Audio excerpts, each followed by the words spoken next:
Assalamualaikum warahmatullahi wabarakatuh. Perkenalkan, nama saya Nur Fadila Putri dari Prodi Manajemen dengan NIM 2892350161 dan dosen pengampu Bapak Muhammad Rosidi SEMM. Di sini saya akan menjelaskan materi tentang pendapatan nasional. Nah, di sini selanjutnya ada berbagai macam materi. Yang pertama ada pendahuluan, yang kedua ada pengertian pendapatan nasional, yang ketiga ada konsep yang berkaitan dengan pendapatan nasional, yang keempat ada manfaat pendapatan nasional, yang kelima ada tujuan dari perhitungan pendapatan nasional, yang keenam ada komponen dan metode perhitungan pendapatan nasional, yang ketujuh ada pendapatan nasional dalam perspektif ekonomi Islam, yang kedelapan ada aliran pendapatan nasional, dan yang terakhir ada rangkuman. Selanjutnya ada pendahuluan. Pendapatan nasional merupakan tolak ukur yang digunakan untuk menghitung perekonomian suatu negara untuk mendapatkan gambaran perekonomian yang telah dicapai dalam kurung Yosanda tahun 2020. Selanjutnya ada pengertian. Pendapatan nasional adalah jumlah akhir barang dan jasa yang diproduksi oleh suatu perekonomian dalam suatu periode waktu tertentu yang dihitung berdasarkan nilai pasar. Selanjutnya ada konsep-konsep. Yang pertama ada produksi domestik bruto atau gross domestic product. GDP adalah nilai akhir barang dan jasa yang dihasilkan oleh unit-unit produksi yang berada dalam suatu domestik. Yang kedua adalah produk nasional bruto atau gross national product. GNP adalah nilai akhir barang dan jasa yang dihasilkan oleh warga negara dari suatu negara yang diukur dengan satuan uang selama 1 tahun. Yang ketiga ada produk nasional neto atau net national product, yang disingkat NNP adalah nilai akhir barang dan jasa bersih yang sudah dikurangi penyusutan atau depresi modal.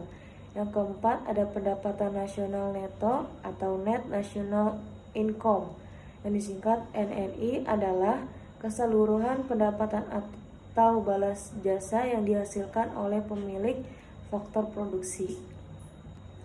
Selanjutnya yang kelima ada pendapatan personal atau personal income, yang disingkat PI adalah pendapatan yang diterima perorangan namun belum dapat dibelanjakan karena masih harus dikurangi dengan pajak langsung.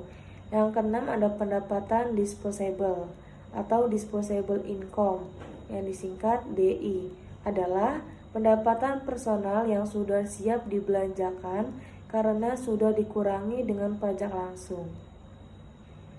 Di sini ada berbagai macam manfaat.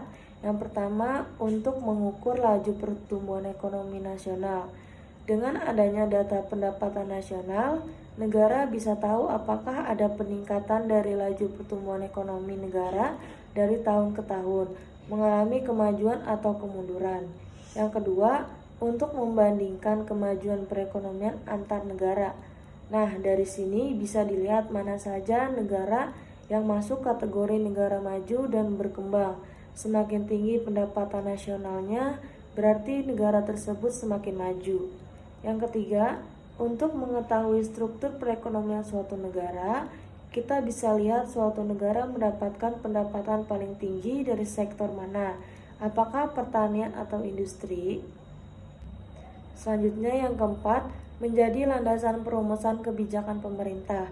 Setelah pemerintah mengetahui tingkat perekonomian negaranya, maka bisa dilakukan evaluasi terkait dengan kebijakan agar bisa ditingkatkan lagi. Yang kelima, mengetahui dan menelaah struktur perekonomian nasional. Data pendapatan nasional dapat digunakan untuk menggolongkan suatu negara menjadi negara industri, pertanian, atau negara jasa. Yang keenam, menentukan besarnya kontribusi berbagai sektor perekonomian terhadap pendapatan nasional. Misalnya sektor pertanian, pertimbangan, industri, perdagangan, jasa, dan sebagainya. Selanjutnya ada 3 macam tujuan. Yang pertama, perhitungan pertumbuhan ekonomi. untuk mengukur kesehatan dan kinerja ekonomi suatu negara atau wilayah. Yang kedua, perhitungan harga pokok industri untuk mengetahui berapa besarnya biaya yang dikorbankan dalam pengolahan bahan baku menjadi barang jadi atau jasa yang siap untuk dijual. Yang ketiga, perhitungan biaya produksi untuk mengetahui besarnya pengeluaran yang perusahaan harus keluarkan dalam satu proses produksi di setiap akhir periode. Selanjutnya ada berbagai macam komponen. Yang pertama ada Gross Domestic Product yang disingkat GDP atau Produk Domestik Bruto. GDP adalah nilai barang atau jasa suatu negara yang dihasilkan oleh faktor-faktor produksi milik warga negara tersebut dan warga negara asing atau disingkat WNA yang ditinggal di negara tersebut. Rumusnya, pendapatan masyarakat dalam negeri ditambah pendapatan asing dalam negeri. Yang kedua ada Gross National Product yang disingkat GNP atau Produk Nasional Bruto.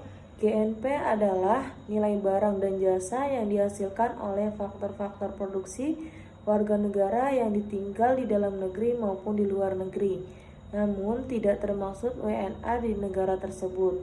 Rumusnya, pendapatan WNI dalam negeri ditambah pendapatan WNI luar negeri dikurang pendapatan asing dalam negeri.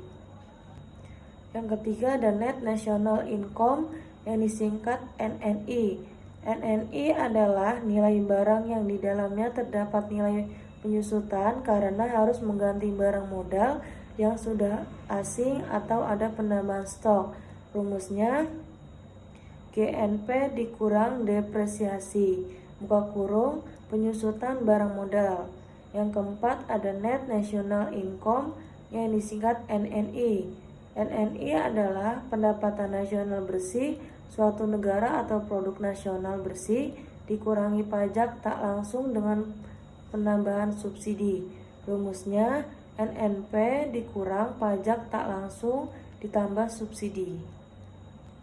Selanjutnya ada pendapatan nasional perspektif ekonomi Islam. Menurut perspektif Islam, manusia berperan sebagai khalifah di dunia. Menurut Islam, manusia diperintahkan oleh Allah untuk menggunakan bumi dan seisinya sebagai khalifah, dan mereka wajib melakukannya dengan sebaik-baiknya untuk kemaslahatan umat manusia. Selanjutnya ada aliran pendapatan nasional. Perekonomian suatu negara digerakkan oleh pelaku-pelaku kegiatan ekonomi. Pelaku kegiatan ekonomi secara umum dikelompokkan kepada 4 pelaku, yaitu rumah tangga, perusahaan atau swasta, pemerintah, dan ekspor-impor. Yang terakhir, kesimpulan. Beberapa faktor yang mempengaruhi pendapatan nasional adalah kualitas sumber daya manusia, potensi sumber daya alam, jumlah modal yang digunakan, tingkat teknologi yang digunakan, stabilitas keamanan, dan kebijakan pemerintah. Sekian dari saya, kurang lebihnya mohon maaf. Wassalamualaikum warahmatullahi wabarakatuh.